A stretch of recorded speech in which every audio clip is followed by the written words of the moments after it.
ქართული ოცნება ნარკოტიკებთან, მათ შორის მცენარე კანაფთან და მარიხუანასთან დაკავშირებულ ქმედებებზე პასუხისმგებლობის გამკაცრებას გეგმავს. პარლამენტში წარდგენილი არის 8 სხვადასხვა კანონში ცვლილება. სისხლის სამართლის კოდექსი ემატება ნორმები, რომლითაც დგინდება სისხლის სამართლებრივი პასუხისმგებლობა ისეთი ქმედებისთვის, როგორიც არის ნარკოტიკული საშუალების, მისი ანალოგის, პრეკურსორის ან ახალი ფსიქოტროპული ნივთიერების უკანონო დამზადება, წარმოება, გადაზიდვა ან გადაგზავნა.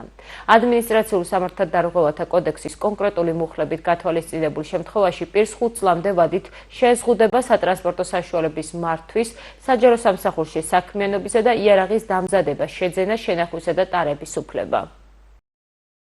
კანონი რა თქმა უნდა გამკაცრდეს, რადგან ამ ბოლო ხანებში რაღაც სასტიკ მდგომარეობას ვხედავ რა. ძალიან მომრავლდნენ უცხო ქვეყნებიდან შემოსული გამსაღებლები. რაც შეეხება ამ სენით დაავადებულებს, ხო, უნდა გამოინახოს რაღაც სხვა გზა, რომ გაივლის სოფელში უსაქმურად ძიან ახალგაზრდები.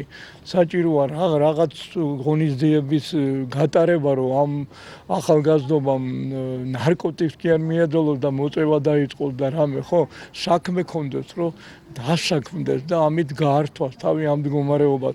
უსაქმურად რო კაცი ზის, იქ ხდება ეს არა, უსაქმურად ზიან ბიჭები და დალევენ და აღარცა სვამენ რა, უფრო სწორად ყველა აბოლებს რა და რაღაც სხვა მე ხლა დასჯის წინააღმდეგი ვარ ნამდვილად იქნება მომხმარებელს რაღაცა სხვა რამით უშველოთ, სხვა ღონისძიება გამოვნახოთ. რაც შეეხება გამსახურებლებს, ხო, სასტიკად უნდა დაისაჯოს ყველა. უნდა გამკაცრდეს ნარკოტიკული საშუალების მოხმარებაზე და განსაკუთრებით მის რეალიზაციაზე, შენახვაზე. იმიტომ რომ ძალიან დიდი უბედურება მაქვს ამ ნარკოტიკულ ნივთიერებას. არის ზოგიერთი ქვეყანა მე ხარ ჩამოთვლი, სადაც იქ გამსაღებელი რეალიზატორი იჯება სიკვდილით. ალტერნატივა იქ არ არსებობს, გამონაკლისი არ არსებობს. სიკვდილით იჯება, იმიტომ ეს ძალიან დიდი უბედურებაა. მოკლედ ადამიანს აგვარებს, ცხოველად აქცევს, ყველანი ინტერესს უკარგავს, კი, საშინელება არის.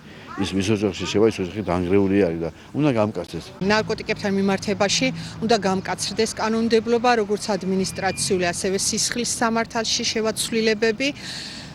სიმართლე გითხრათ, მივესალმები მე პირადად აი ნარკოტიკების გასაღების კუთხით, რაც უფრო მკაცრი სასჯელები იქნება, ეს რა თქმა უნდა გავლენას მოახდენს დანაშაულის სტატისტიკაზე და შემცირდება დანაშაული ამ მხრივ. თვითონ ნარკოტიკების მომხმარებლების მიმართ არ უნდა გამკაცრდეს, პირიქით მათ უნდათ მკურნალობა და დახმარება, მაგრამ რაც შეეხება რეალიზატორებს, მთელი სიმკაცრით უნდა დაისაჯონ თვითონ ამ ნივთიერებების შემომტანებიც საქართველოში და გამსაღებლებიც.